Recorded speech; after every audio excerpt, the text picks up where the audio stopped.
Friends అందరికి నమస్కారం అండి.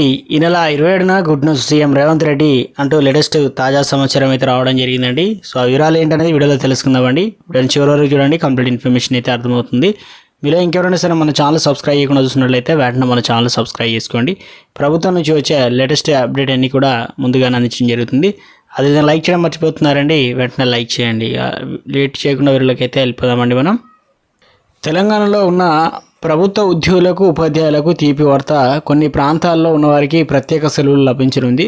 ఉద్యోగులకు ప్రత్యేకంగా సెలవులు ఇస్తూ ప్రభుత్వం ఆదేశాలు అయితే జారీ చేసింది.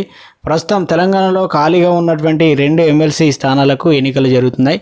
పోలింగ్ ఈ నెల 27వ తేదీన ఉంది. దీంతో పోలింగ్ కోసం ఉద్యోగులు సెలవులు ఇస్తూ ప్రభుత్వం ఉత్తర్వులు అయితే విడుదల చేసింది.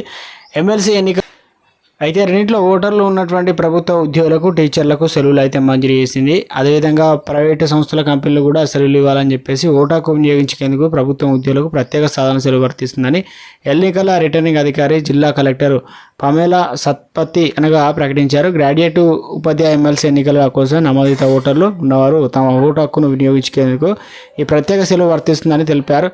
గుడ్ న్యూస్ అయితే అందించడం జరిగింది. వ్యాపార వాణిజ్య పారిశ్రామిక సంస్థలకు అదేవిధంగా ఇతర అన్ని ప్రైవేటు మేనేజ్మెంట్ అథారిటీలో పనిచేస్తున్న గ్రాడ్యుయేట్ ఓటు హక్కు ఉన్న ఉద్యోగులకు కార్మికులకు కూడా ఓటు హక్కు వినియోగించుకునేందుకు యాజమాన్యాలకు అనుమతి వెసులుబాటు